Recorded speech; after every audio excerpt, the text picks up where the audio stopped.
నమస్తే TV 15 news కి స్వాగతం. వార్తల్లో ముందుగా ముఖ్యాంశాలు చూద్దాం.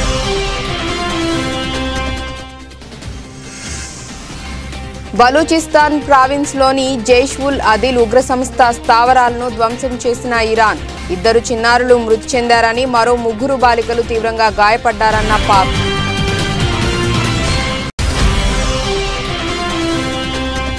అభివృద్ధి విషయంలో నక్సలైట్లతో వీడియో కాల్ మాట్లాడేందుకు రెడీ. ప్రజాస్వామ్యమే ప్రపంచంలోని అత్యుత్తమ పరిపాలనా వ్యవస్థ అన్న Chhattisgarh deputy CM Vijay Sharma.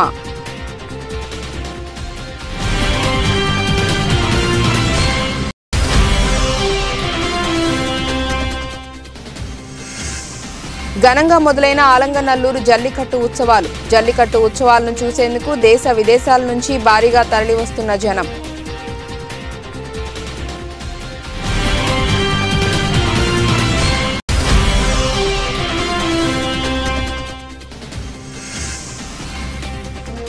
పాలసముద్రంలో NACIN కేంద్రాన్ని ప్రారంభించిన ప్రధాని మోదీ. హాజరైన సీఎం జగన్.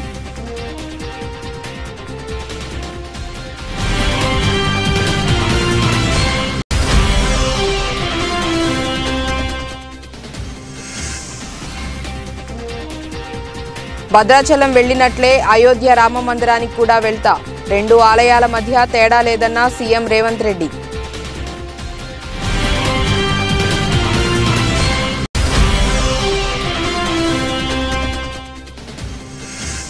బుధవారం భారీ నష్టాలతో ప్రారంభమైన దేశీయ స్టాక్ మార్కెట్ సూచీలు 199 పాయింట్లు తగ్గి 21,833 వద్ద కొనసాగుతోన్న నిఫ్టీ.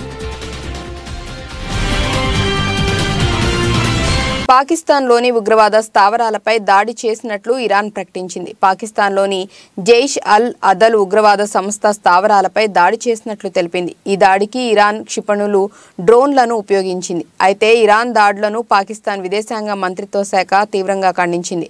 దాడిలో 2 అమాయక పిల్లలు చనిపోయారని, మరో 3 బాలికలు గాయపడ్డారని వెల్లడించింది. ఇది పాకిస్తాన్ సార్వభౌమాధికారాన్ని ఉల్లంఘించటమేనని, ఈ దాడి తీవ్ర పరిణామాలకు దారితీస్తుందని హెచ్చరించింది. గాజాలో ఇజ్రాయిల్, హమాస్ మిలిటెంట్లకు మధ్య జరుగుతున్న యుద్ధం మరింత విస్తరించే అవకాశం ఉన్న క్రమంలో ఈ దాడులు చోటు చేసుకున్నాయి. మరోవైపు సోమవారం ఇరాకీ నగరం ఇర్బిల్లోని యుఎస్ కాన్సులర్ కాంపౌండ్కు సమీపంలో ఉన్న ఇజ్రాయెల్ గూఢచారి ప్రధాన కార్యాలయం తీవ్రవాద ఇస్లామిక్ స్టేట్ గ్రూప్తో సంబంధం ఉన్న లక్ష్యాలపై కూడా ఇరాన్ క్షిపణులను ప్రయోగించింది. ఇరాన్ దాడికి ఇరాక్ కూడా ఖండించింది. ఇరాక్ సార్వభౌమాధికారానికి ఈ దాడి భంగకరమని, దాడిలో అనేక మంది అమాయక పౌరులు మరణించారని తెలిపింది. అభివృద్ధి విషయంలో నక్సలైట్లతో వీడియో కాల్ మాట్లాడేందుకు తాను సిద్ధంగా ఉన్నట్లు ఛత్తీస్గఢ్ డిప్యూటీ సీఎం విజయ్ శర్మ తెలిపారు. ప్రజాస్వామ్యమే ప్రపంచంలోని అత్యుత్తమ పరిపాలనా వ్యవస్థ అని ఆయన అన్నారు. రాయ్పూర్లో మీడియాతో మాట్లాడుతూ నక్సల్స్తో వీడియో కాల్ మాట్లాడేందుకు సిద్ధంగా ఉన్నామని, వాళ్లు ప్రభుత్వం ముందుకు రాలేని పక్షంలో తాను వీడియో కాల్ చేసేందుకు రెడీగా ఉన్నట్లు చెప్పారు. అభివృద్ధిని ఎందుకు అడ్డుకుంటున్నారో కారణం చెప్పాలని అన్నారు. ప్రజాస్వామ్య వ్యవస్థలో ఏ ప్రభుత్వం నక్సల్స్ను వాడుకుందో వాళ్లే చెప్పాలని ఆయన పేర్కొన్నారు. ఆ రాష్ట్ర హోంశాఖ బాధ్యతలు కూడా విజయ్ శర్మ వద్దే ఉన్నాయి. నక్సల్స్ గురించి ప్రశ్న వేసిన సమయంలో ఆయన మాట్లాడుతూ రోడ్లు, బ్రిడ్జిల నిర్మాణాన్ని నక్సల్స్ వ్యతిరేకిస్తున్నారంటున్నారు. కానీ ఇటీవల రోడ్లు కావాలంటూ వాళ్లు కరపత్రాలను జారవిడిచారని గుర్తు చేశారు.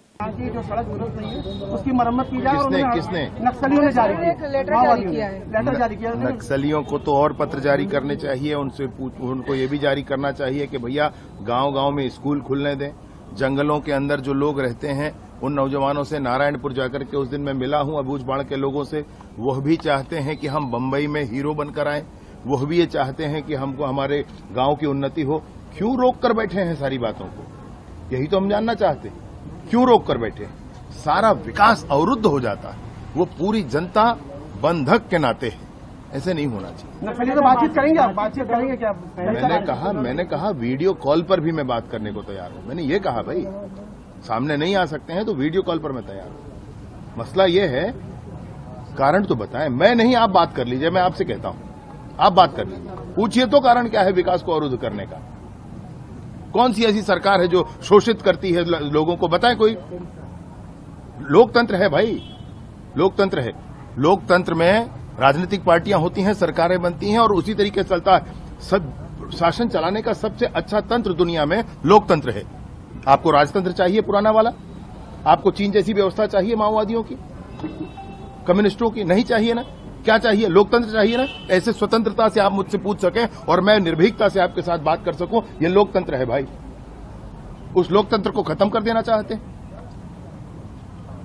माननीय अटल बिहारी वाजपेयी जी ने सदन में कहा है कि सरकारें आएंगी जाएंगी, पार्टियां बनेंगी बिगड़ेंगी, देश का लोकतंत्र अमर रहना चाहिए। बहुत बहुत అయోధ్యలో ఈ నెల 22న శ్రీరాముడి ప్రాణ ప్రతిష్ఠ జరగనుంది. ఈ కార్యక్రమాన్ని కన్నుల పండుగగా నిర్వహించేందుకు ఇప్పటికే దాదాపు అన్ని ఏర్పాట్లు పూర్తయ్యాయి. ఈ నేపథ్యంలో శ్రీరాముడి కోసం ప్రత్యేకంగా నేసిన వస్త్రాలను ఉత్తరప్రదేశ్ ముఖ్యమంత్రి యోగి ఆదిత్యనాథ్ గత రాత్రి రామ జన్మభూమి తీర్థక్షేత్ర ట్రస్టుకు అందజేశారు. ఈ ప్రత్యేక వస్త్రాలను ఏకంగా 12 లక్షల మంది భక్తులు నేశారు. మహారాష్ట్రలోని పూణేకు చెందిన heritage hand weaving రీవైవల్ charitable trust శ్రీరాముడి కోసం 2 పోగుల పేరుతో ఓ కార్యక్రమాన్ని చేపట్టింది. అందులో భాగంగా పూణే జిల్లాలోని చేనేత కార్మికులందరూ తలో చేయి వేసి ఈ వస్త్రాలు నేశారు. कोषाध्यक्ष श्री गोविंद देवगिरी महाराज और मार्गदर्शक आदरणीय भैयाजी जोशी इनको वे वस्त्र समर्पित करेंगे. हम लोग जोरदार तालियों की गूंज से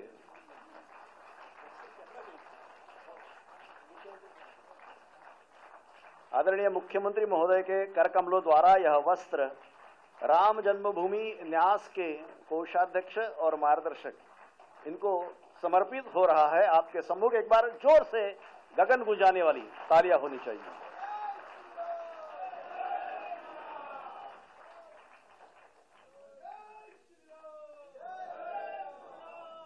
आदरणीय मुख्यमंत्री महोदय की निश्रा में ही यह सारा कार्यक्रम.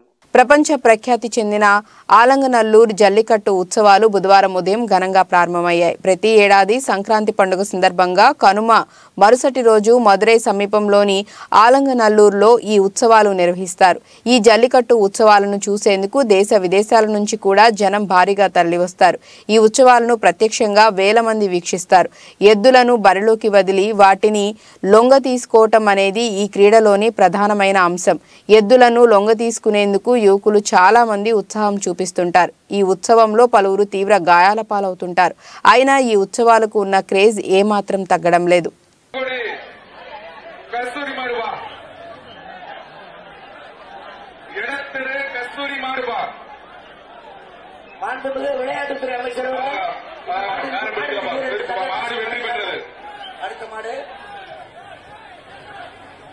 இந்த மாட்டிற்கான தங்க காசினை வழங்கி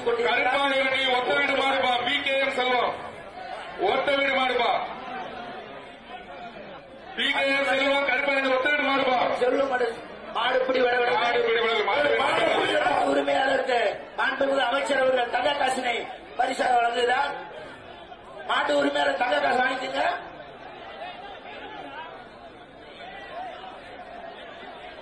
அடுத்ததாக தமிழ்நாடு ஜல்லிக்கட்டு பேரவை சேலம் மாவட்ட தலைவர் செல்லமுத்து வேறாடுபா. இந்த மாட்டிற்கான தங்க காசை மாண்புமிகு விளையாட்டுத்துறை அமைச்சர் அவர்கள் இந்த மாட்டிற்கு தங்க காசை வழங்க இருக்கிறார். அருமை அருமை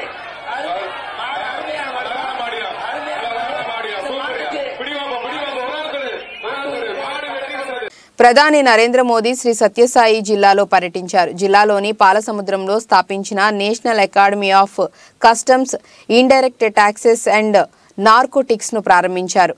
రిమోట్ బటన్ నొక్కి నాసిన్ ను జాతికి అంకితం చేశారు. ఈ ప్రారంభోత్సవ కార్యక్రమంలో కేంద్ర ఆర్థిక మంత్రి Nirmala Sitharaman, AP governor Abdul Nazeer, CM Jagan కూడా పాల్గొన్నారు. ఈ సందర్భంగా ప్రధాని మోదీ ప్రసంగిస్తూ చారిత్రక ప్రదేశంలో నాసిన్ ను ఏర్పాటు చేయటం హర్షణీయమని పేర్కొన్నారు. ఒక గొప్ప సంస్థను ప్రారంభించటం పట్ల ఆనందంగా ఉందని తెలిపారు. గతంలో పన్నుల విధానం గందరగోళంగా ఉండేదని, జీఎస్టీ తీసుకొచ్చి పన్నుల విధానాన్ని సరళీకృతం చేశామని అన్నారు. ప్రజలు చెల్లించే పన్నులు తిరిగి ప్రజల సంక్షేమానికే వినియోగించాలని ఇదే రామరాజ్య సందేశమని మోదీ పేర్కొన్నారు. రామరాజ్య భావన నిజమైన భావన అని మహాత్మా గాంధీ చెప్పారని వెల్లడించారు. కాగా అయోధ్యలో శ్రీరామ విగ్రహ ప్రాణ ప్రతిష్ఠ కోసం 11 రోజుల అనుష్ఠానం చేస్తున్నారని తెలిపారు. इस शानदार कैंपस की बहुत बहुत बधाई.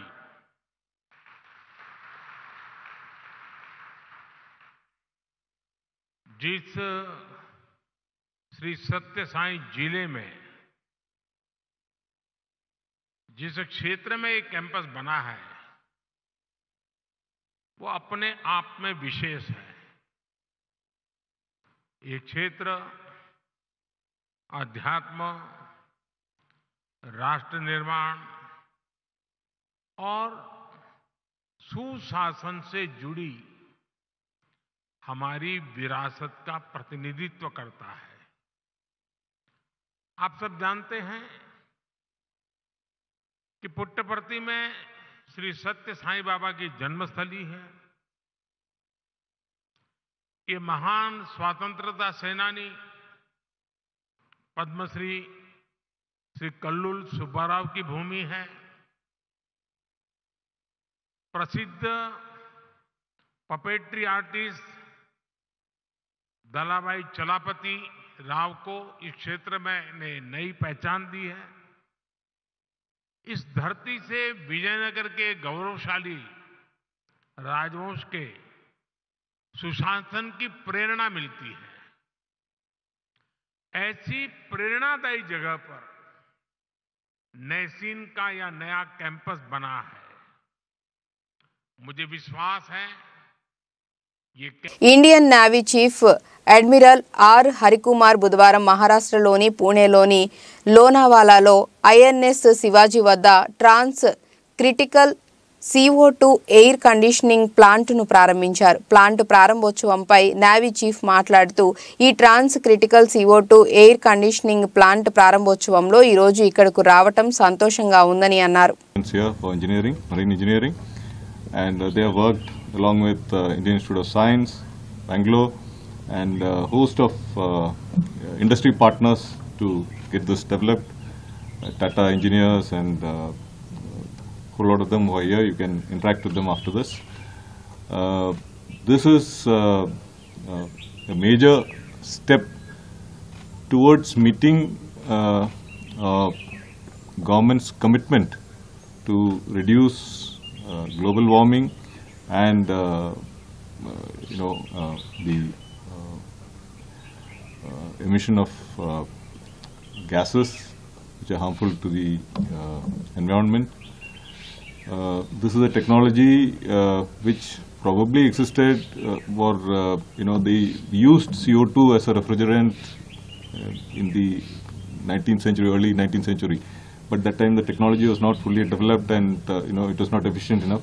And that's why we subsequently shifted to different types, so the CFC, HCFC, HFC, and now we have this team has pioneered the use of. తాను భద్రాచలం వెళ్లినట్లే అయోధ్య రామ మందిరానికి కూడా వెళ్తానని సీఎం రేవంత్ రెడ్డి అన్నారు. రెండు ఆలయాల మధ్య తేడా లేదని అన్నారు. అయోధ్య ఆలయం హిందువుల అందరిది అని బీజేపీకి సంబంధం లేదని వ్యాఖ్యానించారు. ఇది బీజేపీకి పొలిటికల్ గా ఎలా హెల్ప్ అవుతుందని ప్రశ్నించారు. రామ మందిరం ప్రారంభోత్సవానికి వెళ్తున్నారా అని రిపోర్టర్ అడగగా అసంపూర్తిగా నిర్మించిన గుడికి నిజమైన హిందువులు వెళ్లరని సమాధానమిచ్చారు. Impact the build up to the Lok Sabha elections. It is nothing to do with BJP. The Ram temple belongs to all Hindus, whoever believes Sri Ram. So how come it is going to help BJP for politics? If they are claiming they are going to get some benefit from the Ram temple, they are playing simple religion politics. How come they are going to play religion politics? Do you think it would have been a good idea for Congress leaders also to go to the Ram temple inauguration? Whoever believes, whoever want to visit, this is not first day or this is not the last day. So years together we have been there. Future also we are going to there. No, on the issue of going for the inauguration of the Pan Pratishtha, do you think it would have been good if, would you have liked to go? Real Hindu believers are there. Incomplete temple cannot do all these such programs. Four Shankaracharyas refused to go Ayodhya. So there are different arguments are there. Whoever believes this thing, they can go. You want to go someday? Yeah, definitely. Why not? I have a Bhadrachalam temple. One is the popular Sri Ram temple in Telangana, in my state only. Always I used to visit that temple. So I don't find any difference between Ayodhya and Bhadrachalam Ram Mandir. Bollapalli మండలం గండిగనమల తండా గ్రామంలో జరుగుతున్న పెద్దమ్మ తల్లి జాతర మంగళవారం నిర్వహించారు. ఈ కార్యక్రమంలో ఉమ్మడి గుంటూరు జిల్లా జనసేన కార్యదర్శి నిశంకరావు శ్రీనివాసరావు పాల్గొన్నారు. ఈ సందర్భంగా ఆయన మాట్లాడుతూ రాష్ట్రంలో ఎదుర్కొంటున్న సమస్యలను తరిమికొట్టే రోజులు దగ్గర పడ్డాయని ఆయన అన్నారు. జనసేన కార్యకర్తలు అందరూ కలిసికట్టుగా పనిచేయాలని ఆయన సందేశం ఇచ్చారు.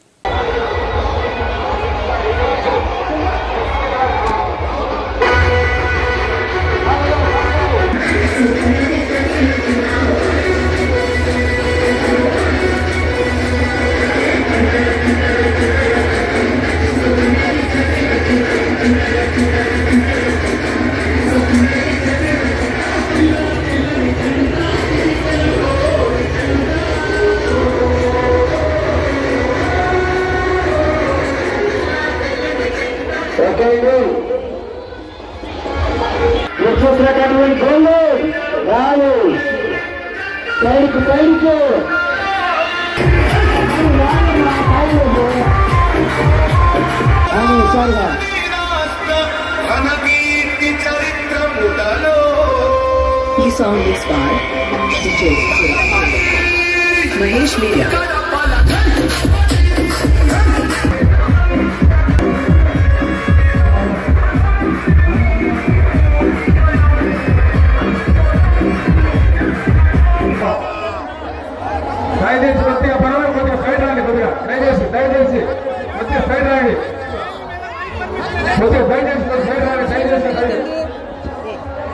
తెలుగుదేశం పార్టీ రైతు నాయకులు పెమ్మసాని నాగేశ్వరరావు గారిని వేదిక నిలవాల్సిందిగా కోరుతున్నాం, చేస్తున్నాం. తెలుగుదేశం పార్టీ మండల అధ్యక్షులు.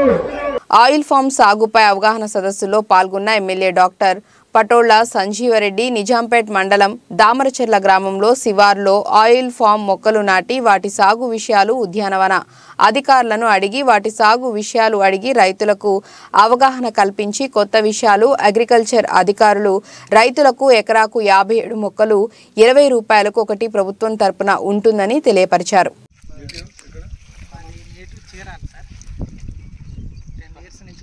ముందు వేసే వాళ్ళకి ఇది కొత్త పంట అని అనుమానం ఉన్నా మీరు బయట అగ్రికల్చర్తో పాటు మా డిపార్ట్మెంట్తో పాటు మా కంపెనీ వాళ్ళు కూడా వచ్చి సాయిల్ శాంపుల్ తీసుకుంటాం, వాటర్ శాంపుల్ కూడా తీసుకొని టెస్టింగ్ చేశాక సూటబుల్ అవుద్ది. కాకపోతే రైతు సాటిస్ఫాక్షన్ కోసం ఖచ్చితంగా మేము చేసి రిజల్ట్ ఇస్తాం. ఒక 10 డేస్లో మా రిపోర్ట్ ఇస్తాం సార్. ఇది ఏ నేలలో అయినా సాగవద్ది, కాకపోతే నీరు పుష్కలంగా ఉండాలి. 2 ఇంచులు బోర్ వస్తే 5 ఎకరాలకి డ్రిప్ ద్వారా ఆయిల్ పామ్ సాగు చేసుకోవచ్చు.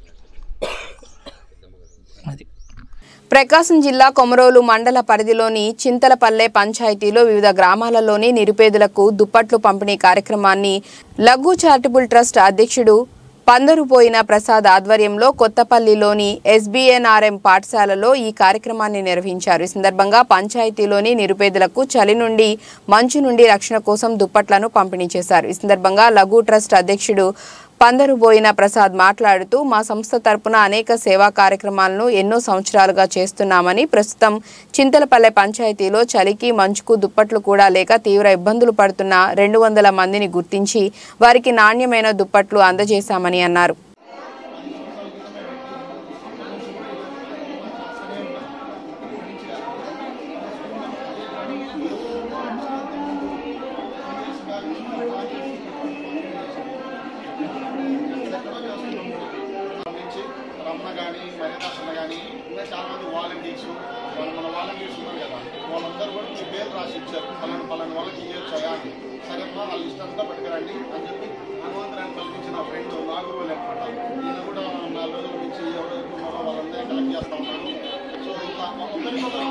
మంచి పని చేయడానికి ఇంతమంది సహకరిస్తారనేది నాకు నిజంగా చాలా హ్యాపీ ఇస్తుంది. ఇంతవరకు అయితే నేను హ్యాపీ. తర్వాత ఏదైనా ముందు కూడా ఇంకా ఏమైనా కార్యక్రమాలు అయితే ఖచ్చితంగా చేయగలుగుతాము. నేను ఒక్కటే అయితే చేయలేను, నాతో పాటు 10 పిల్లలు ఉన్నారు. అందరూ కలిసి అందరి సహకారంతో కొంతమందికి ఏదైనా కొంత చేయాలనేది నా ఉద్దేశం. ఎప్పుడైనా సరే సారు మాత్రం నాకు ఎప్పటి నుంచో ఆయన నేర్పిన బుద్ధులు, ఆయన నేర్పిన నడవడిక అవన్నీ నాకు ఇక్కడే ఉంటాయి. ఇక్కడే ఎన్నో జీవితాలు ఉన్నాయి. ఈ బండల మీద కూర్చుని బెంచీలు లేవు, కాళ్ళకు చెప్పులు లేకుండా కూడా ఈ స్కూల్కి వచ్చాను. 10 తరగతిలో చెప్పులు దొరుకుతున్నా నేను. అంటే చెప్పు కూడా బాగోదు. అట్లా వచ్చిన కాబట్టి మనకు విలువ తెలుస్తుంది. విలువ అట్లా కలిగిన మనిషి ఎవడైతే ఉంటాడో వానికి ఆలోచన ఎక్కువైతుంది. ఆదిలాబాద్ బీఆర్ఎస్ జిల్లా అధ్యక్షుడు మాజీ మంత్రి జోగు రామన్న కాంగ్రెస్ పార్టీ నాయకత్వంపై చేసిన ఆరోపణలు హాస్యాస్పదంగా ఉన్నాయని జిల్లా Congress party working president Sridhar అన్నారు. బుధవారం ఉదయం 9 గంటలకు జిల్లా కేంద్రంలో మీడియాతో ఆయన మాట్లాడారు. జిల్లా ఇన్ఛార్జి మంత్రి సీతక్కకు సమస్యలను విన్నవించడానికి వచ్చిన బీఆర్ఎస్ సర్పంచ్లను కాంగ్రెస్ పార్టీ కండువాలు కప్పి చేర్పించుకున్నారని మాజీ మంత్రి చేసిన వ్యాఖ్యలను ఆయన ఖండించారు. మాజీ మంత్రి జోగు రామన్నపై నమ్మకం లేకనే బారాసా కార్యకర్తలు నాయకులు కాంగ్రెస్ పార్టీలో చేరుతున్నారని పేర్కొన్నారు. చేసినటువంటి ఆరోపణలు హాస్యాస్పదంగా ఉన్నాయి. అయ్యా జోగురామన్న, మీ పైన, మీ నాయకత్వం పైన, మీ అధిష్టానం పైన నమ్మకం లేకనే మీ బీఆర్ఎస్ పార్టీ నాయకులు మా కాంగ్రెస్ పార్టీ నియోజకవర్గ నాయకులు మా నాయకత్వం మా అధిష్టానంతో చర్చలు జరిపిన తర్వాతనే ఆ రోజు ఇన్ఛార్జ్ మంత్రి సీతక్క గారి ఆధ్వర్యంలో వారిని కండువాలు కప్పి స్వాగతించడం జరిగింది. అయ్యా జోగురామన్న, ఈరోజు మీరు సమస్యలు చెప్పడానికి వెళ్తే వారికి కాంగ్రెస్ పార్టీ కండువాలు కప్పారని చెప్పేసి మీరు మాట్లాడడం విడ్డూరంగా ఉంది, హాస్యాస్పదంగా ఉంది. అయ్యా జోగురామన్న, మరి వారు సమస్యలు చెప్పడానికి వస్తే కండువాలు కప్పినామని చెప్పేసి అంటున్నావు కదా, వారేమైనా సంక్రాంతికి వచ్చే గంగిరెద్దులా? మరి వారికి మెడలు వంచి కండువాలు వేస్తే కూడా మరి నోట్లో వేలు పెట్టి కొరకని పరిస్థితిలో మీ కార్యకర్తలు ఉన్నారా అని చెప్పేసి నేను ఈరోజు మాట్లాడుతా ఉన్నా. అయ్యా మెదక్ జిల్లా రామాయంపేట మున్సిపాలిటీ పరిధిలో 11వ వార్డులో కౌన్సిలర్ చిలుక గంగాధర్ వినూత్న కార్యక్రమాన్ని చేపట్టారు. సంక్రాంతి పర్వదినం పురస్కరించుకొని తన వార్డు పరిధిలోని మహిళా ఓటర్లకు బహుమతుల పంపిణీ కార్యక్రమాన్ని చేపట్టారు. ప్రతి మహిళా ఓటర్కు కూపన్లు పంపిణీ చేసి కౌన్సిలర్ నేడు అందరి సమక్షంలో లక్కీ డ్రా నిర్వహించారు. సుమారు 445 మంది మహిళా ఓటర్లకు ప్రతి ఒక్కరికి పలు రకాల బహుమతులను వారి చేతులతోనే లక్కీ కూపన్ తీయించి ఎవరికి ఏ బహుమతి వస్తే ఆ బహుమతిని అందజేశారు. దీంతో వార్డు సభ్యులు సంతోషం వ్యక్తం చేశారు. ఈ కార్యక్రమంలో మహిళా వార్డు అభివృద్ధి కమిటీ సభ్యులు శ్రవంతి, వల్లకాటి సౌందర్య, కర్రే నవీన, చిలుక స్వామి, శోభారాణి, ప్రణీత, అలేఖ్య, జ్యోతి, చింతల సాయిలు, చింటూ, శీలం వెంకటరెడ్డి, చిలుక యాదగిరి, చిలుక వెంకటేశం, అల్లాడి వెంకటి, మెట్టు గంగారం తదితరులు పాల్గొన్నారు.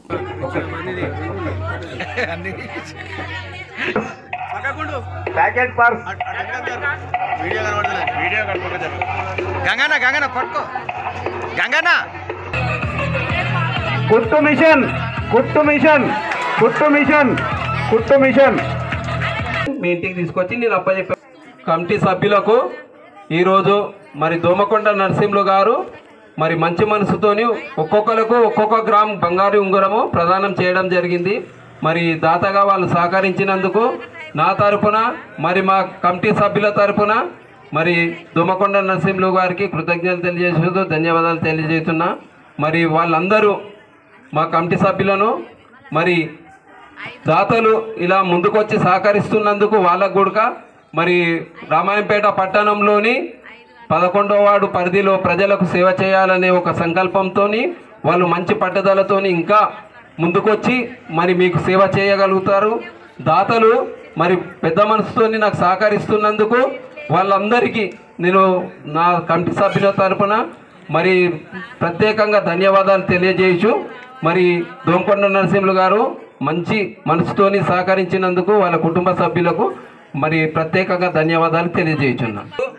మరి 11వ వార్డులోని మొత్తం మహిళలు 445 మంది మహిళలు ఓటు హక్కు కలిగిన వారు మరి వెళ్ళారు. మరి పాత ఓటర్ లిస్టు ప్రకారంగా 400. ఓబులవారిపల్లె మండలం మంగంపేట కాపుపల్లికి చెందిన Guntakal railway board member Thallem Bharath Kumar Reddy ఆధ్వర్యంలో కనుమ పండుగ రోజు పేద మహిళలకు చీరలు పంపిణీ చేశారు. మంగళవారం మంగపేట చుట్టుప్రక్కల గ్రామాల నుంచి వచ్చిన వందలాది మంది ప్రజలకు పంపిణీ చేశారు. ఈ కార్యక్రమంలో పోలి కృష్ణారెడ్డి, గజ్జల శ్రీనివాసులు రెడ్డి, తల్లెం వెంకట సుబ్బారెడ్డి, తల్లెం రామచంద్రారెడ్డి, ఈశ్వర్ రెడ్డి పాల్గొన్నారు.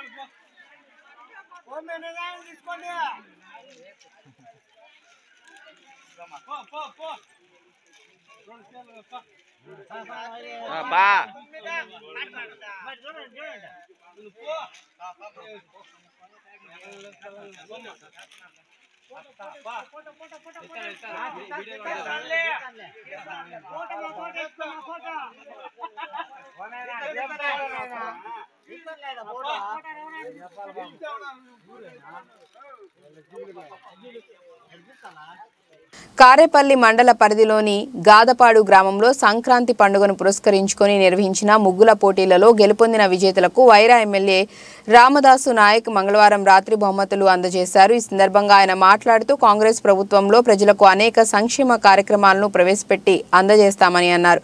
ఇందిరమ్మ రాజ్యాన్ని స్థాపిస్తామని ఆయన ఈ సందర్భంగా అన్నారు. ఈ కార్యక్రమంలో కాంగ్రెస్ పార్టీ నాయకులు పాల్గొన్నారు.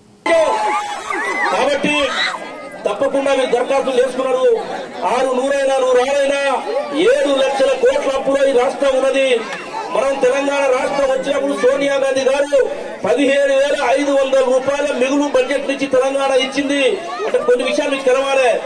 ఈ రోజు 7 లక్షల కోట్లతో తెలంగాణ మా చేతికి వచ్చింది. అయినా మీకు ఇచ్చిన మాట ప్రకారం కోసం తల తాకట్టు పెట్టారా ఈ రాష్ట్ర ప్రభుత్వం మీకు ఇచ్చిన మాటకి పని చేస్తామని చెప్పేసి ఇంకోసారి మనవి చేస్తూ ఇంత మంచి కార్యక్రమం ఇంత రాత్రి పూట ఇంత పెద్ద ఎత్తున చేసిన నాకు పక్కన డిప్యూటీ సీఎం భట్టి కుమార్ గారు బోనకల్లో మీటింగ్ జరుగుతున్నప్పటికీ కూడా మీ అందరూ చూసి మా కళ్ళు నిండినాయి. ఆ ప్రోగ్రాం కూడా పోలేకపోయినా మీ అందరిని చూసినందుకు కలిసినందుకు మీ అందరికీ నమస్కారం పెట్టినందుకు చాలా సంతోషంగా ఉన్నది. భవిష్యత్తులో కూడా మీ అందరితో కలిసి ఉంటామని చెప్పేసి అంతర్జాతీయ మార్కెట్లోని ప్రతికూల పరిస్థితుల కారణంగా దేశీయ స్టాక్ మార్కెట్ సూచీలు బుధవారం భారీ నష్టాలతో ప్రారంభమయ్యాయి. ఉదయం 9:22 సమయంలో సెన్సెక్స్ 706 పాయింట్లు నష్టపోయి 72,422 ట్రేడ్ అవుతోంది. నిఫ్టీ 199 పాయింట్లు తగ్గి 21,833 వద్ద కొనసాగుతోంది. డాలర్తో పోలిస్తే రూపాయి మారకం విలువ 83.14 దగ్గర ప్రారంభమైంది. సెన్సెక్స్ 30 సూచీలో భారతీయ Airtel, ITC, UltraTech cement, Reliance, Nestle India, NTPC షేర్లు లాభాల్లో ఉన్నాయి.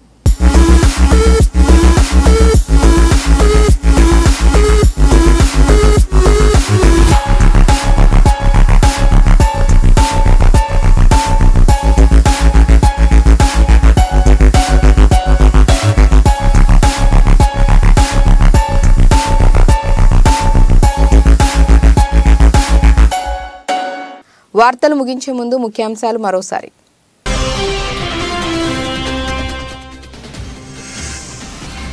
బలూచిస్తాన్ ప్రావిన్స్లోని జైష్-ఉల్ అదిల్ ఉగ్ర సంస్థ స్థావరాలను ధ్వంసం చేసిన ఇరాన్. 2 చిన్నారులు మృతి చెందారని, మరో 3 బాలికలు తీవ్రంగా గాయపడ్డారన్న పాక్.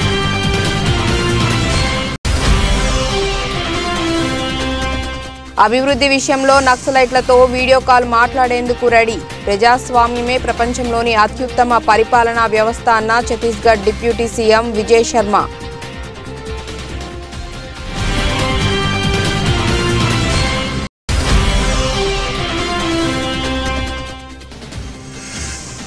ఘనంగా మొదలైన ఆలంగనల్లూరు జల్లికట్టు ఉత్సవాలు. జల్లికట్టు ఉత్సవాలను చూసేందుకు దేశ విదేశాల నుంచి భారీగా తరలివస్తున్న జనం.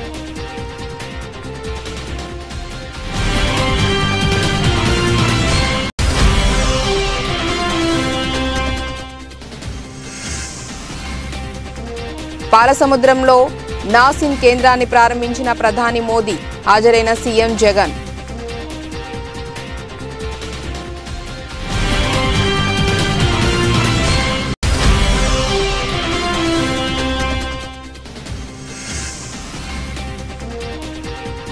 భద్రాచలం వెళ్లినట్లే అయోధ్య రామ మందిరానికి కూడా వెళ్తా. 2 ఆలయాల మధ్య తేడా లేదన్న సీఎం రేవంత్ రెడ్డి.